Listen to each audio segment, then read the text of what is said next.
Assalamualaikum dan salam Malaysia Madani. Kanta 744 dimulakan dengan rangkuman berita-berita utama hari ini. Kita ikuti perinciannya dalam segmen Esensi.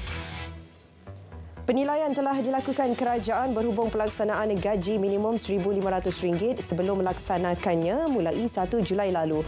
Menteri Ekonomi tidak menolak kemungkinan ia akan memberi kesan kepada kenaikan kadar inflasi negara, namun fokus ketika ini untuk sentiasa memastikan kenaikan gaji boleh mengimbangi antara gaji dan kos sara hidup. Kadar inflasi negara pada Mei lalu terus reda pada 2.8% berbanding 3.3% bulan sebelumnya, mencatat penurunan 9 bulan berturut-turut.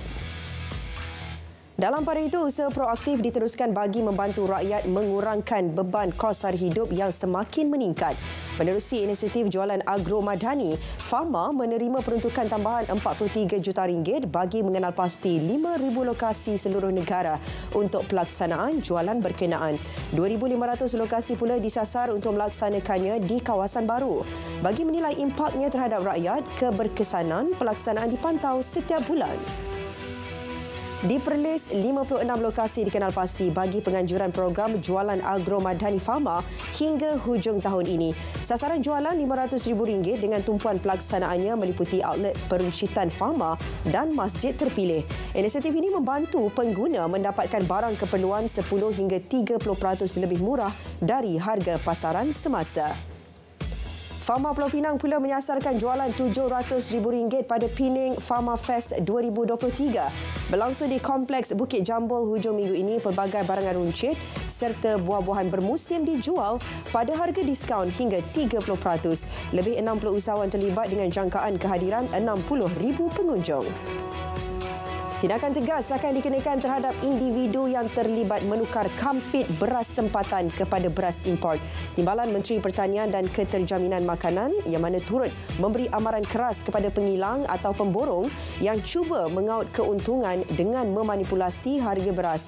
Badan Selia Beras dan Padi telah diarah meningkatkan pemeriksaan dan pemantauan. Orang ramai juga digesa menyalurkan maklumat berkaitan. Projek pembinaan LRT3 bakal memulakan operasi pada 1 Mac 2025. Setakat ini, projek itu telah mencapai 86% siap. Ia bermula di bandar utama dan berakhir di Johan Setia, bakal memanfaatkan kira-kira 2 juta penduduk. Menteri Pengangkutan berkata sejumlah RM16 bilion dibelanjakan, termasuk pembinaan 22 set train 3 coach baru bercirikan teknologi hijau. Ketika ini, kesemua set train sedang dalam fasa pandu uji sebelum beroperasi kelak. Wujud kacang hantu dalam Jabatan Pendaftaran Negara dan Jabatan Imigresen. Timbalan Perdana Menteri Datuk Seri Dr. Ahmad Zahid Hamidi yang pernah menerajui KDN mendedahkan golongan itu mencemarkan nama baik jabatan. Tindakan kumpulan berkenaan perlu dibanteras kerana menyebabkan jabatan itu menerima tuduhan tidak benar. Justru tidak wajar dan adil melakukan tuduhan rambang terhadap kedua-dua jabatan tersebut tanpa siasatan terperinci. Sementara itu, Jabatan Imigresen dan KDN tidak akan berkompromi dengan mana-mana pegawai yang didapati terlibat dengan salah laku rasuah sama ada di KLIA atau mana-mana pejabat imigresen di seluruh negara. Ketua Pengarah Imigresen menegaskan pihaknya tidak akan melindungi pegawai serta anggotanya yang disyaki rasuah. Tindakan akan diambil di peringkat jabatan berdasarkan peruntukan undang-undang sedia ada. Bermula hari ini, tiada lagi hukuman mati mandatori dan pemenjaraan sepanjang hayat di Malaysia susulan penguatkuasaan Akta Pemansuhan Hukuman Mati Mandatori 2023. Menurut Timbalan Menteri di Jabatan Perdana Menteri Undang-Undang dan Reformasi Institusi, pemansuhan itu bertujuan menghormati hak setiap individu untuk hidup di negara ini serta memastikan keadilan bagi semua pihak. Prinsip asas di sebalik setiap hukuman ketika ini adalah pemulihan banduan agar mereka dapat kembali ke pangkuan masyarakat dan menjadi individu yang berkhidmat kepada keluarga, masyarakat dan negara setelah selesai menjalani hukuman. Di Mahkamah Session Air Keruh, peniaga didenda RM200,000 selepas mengaku bersalah menggunakan borang permohonan program insentif penjana 2.0 atas nama sebuah syarikat. Hakim turut mengarahkan akaun syarikat dilucut hak. Tertuduh Muhammad Azmi Matsah melakukan kesalahan tersebut pada Jun 2021. Dia menggunakan dokumen borang palsu sebagai tulen bagi syarikat miliknya. Anggota polis trafik berpangkat korporal didenda RM30,000 selepas mengaku bersalah menerima suapan bagi melindungi sebuah syarikat pengangkutan. Hakim menjatuhkan hukuman ke atas Muhammad Hanif Muhammad Zakri atas kesalahan yang dilakukan pada Disember 2017. Tertuduh menerima suapan RM3,600. Seorang individu yang melepaskan tembakan di hadapan sebuah rumah di Kuala Gula, Perak awal pagi tadi kini diburu polis. Ketua Polis Perak memaklumkan terdapat kesan tembakan pada kereta, motosikal serta pintu cermin rumah mangsa yang dihuni 6 keluarga. Turut dijumpai di tempat kejadian 5 kelongsong peluru. Mayat ke-8 mangsa tragedi kepala air di jeram air putih ditemukan kira-kira 3 petang tadi. Ketua Polis Daerah Kemama berkata mayat Puteri Alia Maisarah Karim, 16 tahun, dijumpai pada jarak 2 km dari lokasi kejadian. Pengecaman mayat dilakukan waris mangsa. Operasi mencari dan menyelamat diteruskan bagi mengesan 2 lagi mangsa yang masih hilang. Sementara itu, 3 hero tragedi Batang Kali Disember tahun lalu iaitu Denti, Frankie dan Sarkar kembali beraksi di lokasi tragedi kepala air jeram air putih. Denti dan Frankie daripada unit pengesan bomba Jalan Kelang Lama ditugaskan bersama pasukan penyelamat untuk mengesan mayat yang masih hilang bermula semalam. Manakala Sarkar dari unit K9 Bukit Aman turut sama dalam usaha pencarian. Di Ipoh, seorang pesakit mental ditemukan maut selepas disyaki terjun ke dalam lombong di Taman Rasi Jaya Menglembu pagi tadi. Jelas Ketua Polis Daerah Ipoh, mayat mangsa berusia 55 tahun itu ditemukan terapung pada jarak 10 meter dari tebing lombong. Kes diklasifikasikan mati mengejut. Seorang kanak-kanak perempuan berusia 12 tahun maut dipercayai terjatuh dari tingkat 10 sebuah kondominium di Labuan. Ketua Polis Labuan berkata mayat kanak-kanak itu ditemukan di tingkat 1 oleh penduduk kondominium. Siasatan awal mendapati kejadian tidak melibatkan unsur jenayah dan kematian diklasifikasikan mati mengejut. Mayat dihantar ke Hospital Labuan untuk bedah siasat. 3 nelayan warga Myanmar ditahan agensi penguatkuasaan maritim pada kedudukan 8.7 Batu Nautika Barat Pulau Terung, Kuala Kurau. Suspek berumur antara 21 hingga 40 tahun tidak memiliki dokumen pengenalan diri yang sah. Pemeriksaan terhadap dokumen pula mendapati bot berkenaan memiliki lesen yang sah namun tidak diusahakan sendiri oleh pemiliknya serta tiada kebenaran menggajikan pekerja warga asing.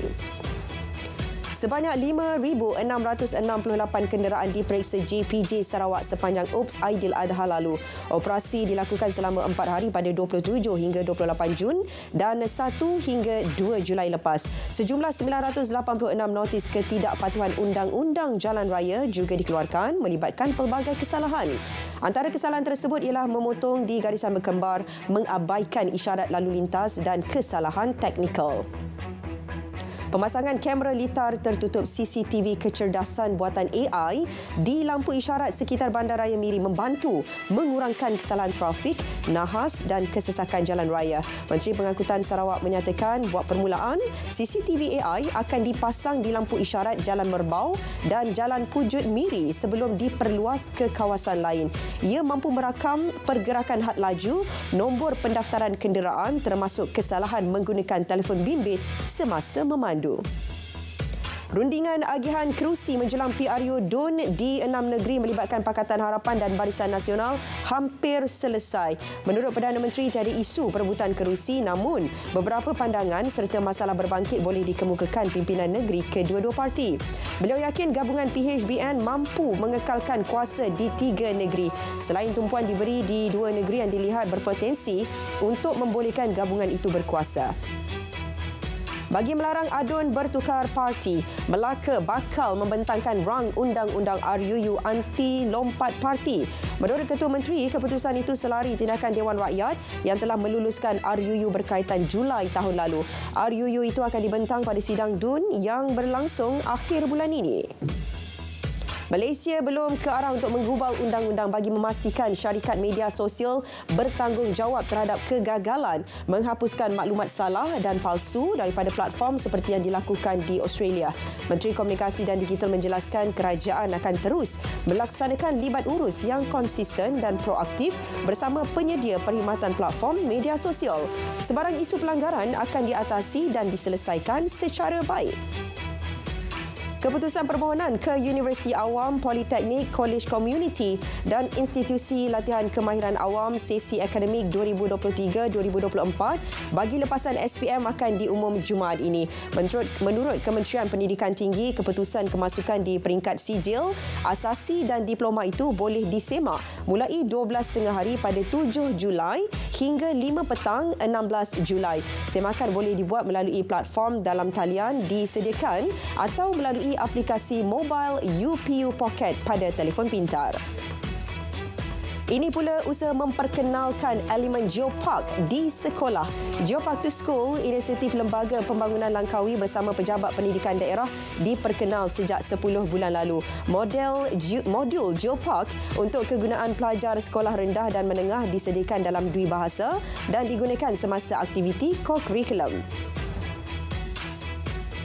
Tower Fashion Eleganza Kuala Lumpur 2023 bakal berlangsung di Skydeck Menara Kuala Lumpur. Ia sekaligus mencipta rekod pertunjukan fashion tertinggi pernah diadakan. Berlangsung 9 September nanti, Ketua Pengarah Penyiaran menyatakan sempena sambutan Hari Bangunan Pencakar Langit Sedunia itu, RTM menjadi penyiar rasmi pertunjukan berkenaan menerusi televisyen dan platform medianya. 15 peringkat fashion terbaik negara mempamerkan karya mereka di pentas peragaan. Malaysia komited menyediakan produk minyak sawit pada harga berpatutan dan mampan kepada pengguna di Afrika. Kenya merupakan destinasi kelima terbesar pasaran ekspor minyak sawit Malaysia. Ini termasuk kerjasama erat untuk memastikan masa depan lebih baik kedua-dua negara. Sektor swasta kedua-dua negara perlu memanfaatkan pelbagai peluang perniagaan bagi produk hiliran sawit. Ini termasuk perkongsian dan kerjasama strategik untuk meneroka platform baharu mengembangkan perniagaan minyak sawit. Isu harga lantai dan perlesenan industri kurier perlu diteliti untuk memastikan sektor itu terus kompetitif. Menteri Komunikasi dan Digital berkata, sebarang keputusan dibuat perlu mengambil kira kemampanan industri tersebut. Penyelarasan dalam pengendalian perlu bergerak seiring, termasuk isu pendapatan pekerja dan kos yang tidak membebankan pengguna. Beberapa aspek berkaitan industri kurier juga perlu diteliti bersama agensi lain, termasuk Suruhanjaya Persaingan Malaysia. Meskipun proses pelaksanaan inisiatif pendapatan rakyat IPR mencabar, kerajaan optimis sasaran penempatan 5,000 mesin layan diri di bawah IPR mampu dicapai tahun ini. Jelas Menteri Ekonomi, 10,000 permohonan yang diterima sedang disemak secara berperingkat. Berikutan padanan perlu dilaksana antara tempat tinggal pemohon dan lokasi kemudahan itu ditawarkan. Rangkaian lapangan terbang MAHB mencatatkan 9.92 juta pergerakan penumpang pada Mei lalu. Angka tersebut merupakan jumlah trafik tertinggi pernah dicapai sejak pandemik pada Mac 2020. Angka lebih baik itu didorong pemulihan trafik yang kukuh disumbangkan operasi di Malaysia dan Turki. Malah ia turut didorong peningkatan trafik dari Indonesia, UAE dan China. Sekurang-kurangnya 9 rakyat Palestin terbunuh ketika pencerobohan tentera rejim Israel di tebing barat. Serangan udara turut dilancarkan menyasarkan bandar Jenin. Rejim Israel mendakwa serangan itu sebagai usaha memerangi keganasan yang meluas. Pengarah Bulan Sabit Merah Jenin berkata serangan udara itu juga memusnahkan beberapa rumah penduduk. Selain 9 terbunuh, 100 lagi cedera dengan 20 daripadanya parah. Sementara itu, menurut timbalan Governor Jenin, sejak serangan Israel berlaku, kira-kira 3,000 penduduk Palestin telah meninggalkan kemah pelarian. Usaha memindahkan mangsa ke tempat pelindungan lain seperti sekolah giat dilaksanakan. Pertempuran dan letupan telah menggegarkan bandar Jenin serta kem pelarian yang menempatkan 18,000 orang. Penduduk menyatakan situasi di kem pelarian itu tidak selamat. Di Washington, Amerika Syarikat, seorang lelaki didakwa atas tuduhan membunuh selepas 6 mayat ditemukan dalam kebakaran sebuah rumah di South Carolina. Ia termasuk mayat anak perempuannya. Polis menerima panggilan mengenai satu kebakaran dan kejadian tikam di bandar Green Pond. Seorang remaja dengan kesan tikaman ditemukan di luar rumah. Remaja tersebut dimasukkan ke hospital dalam keadaan kritikal dan memberitahu polis nama suspek. Suspek kemudiannya berjaya ditahan di kawasan berhampiran. Di Philadelphia, sekurang-kurangnya 4 maut dan 2 kanak-kanak cedera dalam satu insiden tembakan. Suspek berumur 40 tahun dan seorang lagi individu berjaya ditahan polis. 3 laras senapang ditemukan di tempat kejadian. Tentera Taiwan mengadakan latihan menembak untuk kali kedua berturut-turut ketika China terus memberi tekanan ketenteraan terhadap negara demokrasi itu. Peluru berpandu Stinger dan sistem peluru berpandu pertahanan udara Avenger digunakan. Jurucakap Kementerian Pertahanan Taiwan menyatakan 8 pesawat China melintasi kawasan Selat Taiwan pada Selasa pagi. Kanta 744 berakhir di sini. Menyusul selepas ini berita perdana bersama Farhatul Aisyati Osman dan Faris Izzat Syarudin untuk paparan lebih komprehensif. Malaysia Madani, tekad perpaduan, penuhi harapan.